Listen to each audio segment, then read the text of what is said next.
wabarakatuh. Perkenalkan, nama saya A.N. Jarud Badinur. Saya mahasiswa dari Saimas Tulungagung, program studi manajemen pendidikan Islam. Pada video kali ini, saya akan menjelaskan sedikit tentang manajemen pembiayaan pesantren. Jadi, dalam pendidikan, unsur-unsur yang paling vital itu adalah pembiayaan. Apa sih manajemen pembiayaan itu? Yaitu segala bentuk kegiatan yang bertujuan untuk mengelola semua data yang ada.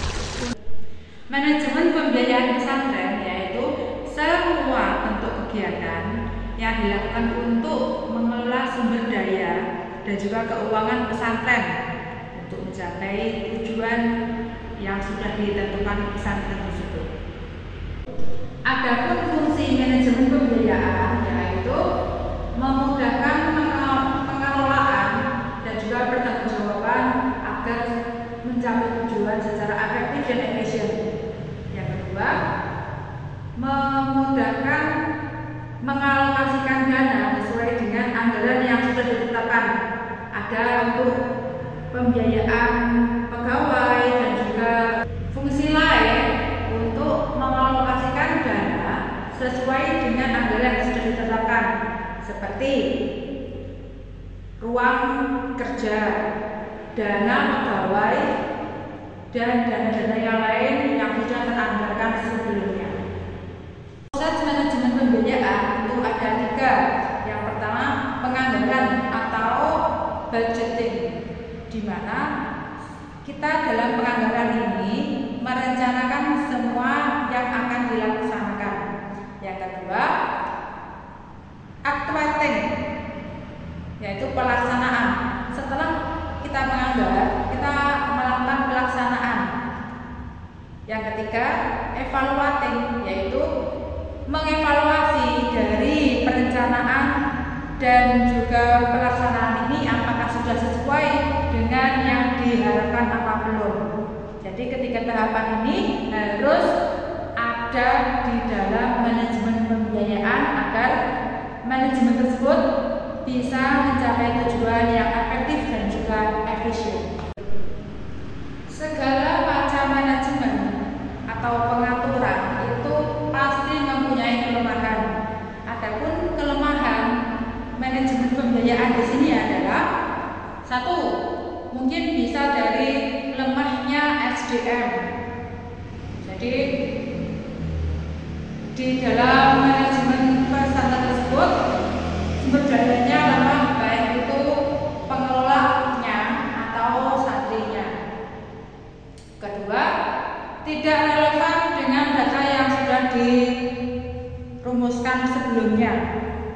Jadi mungkin ada data-data yang pelaksanaannya itu tidak sesuai dengan yang sudah dianggarkan sebelumnya. Yang ketiga, lemahnya interaksi antara satu sistem. Penyalahgunaan keuangan juga menjadi salah satu problematika manajemen keuangan.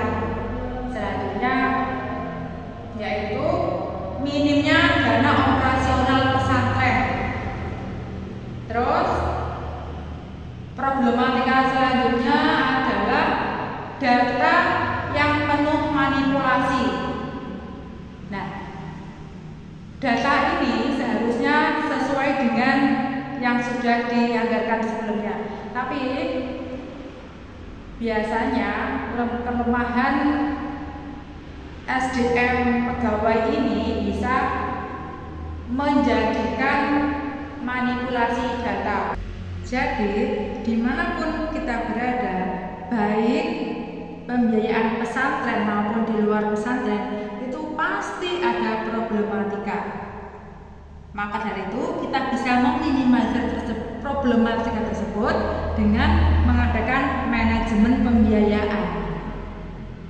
Adapun prinsip manajemen pembiayaan itu ada 5. Yang pertama, semua data harus transparansi, yaitu keterbukaan sistem. Yang kedua, harus efisiensi, yaitu semua data harus sesuai dengan yang diinginkan. Yang ketiga, efektivitas adalah dapat dipertanggungjawabkan. Yang keempat, proporsional, yaitu menyusun anggaran sesuai dengan kebutuhan. Yang kelima, akuntabilitas, yaitu data semuanya harus terjamin keamanannya. Manajemen pembiayaan pondok pesantren berbeda dengan manajemen pembiayaan di luar pondok pesantren. Adapun perbedaan tersebut ada 3. Yang pertama, sumber dana. Jadi kalau pondok pesantren itu biasanya ada sumber dana dari para alumni. Kalau di luar pondok pesantren biasanya murni dari pemerintah atau penarian dana dari siswa-siswa di sekolah tersebut. Yang kedua, ada pada pengelolaan manajemen tersebut, yaitu kalau pondok pesantren biasanya sistem pengelolaannya itu menggunakan sistem non formal atau informal.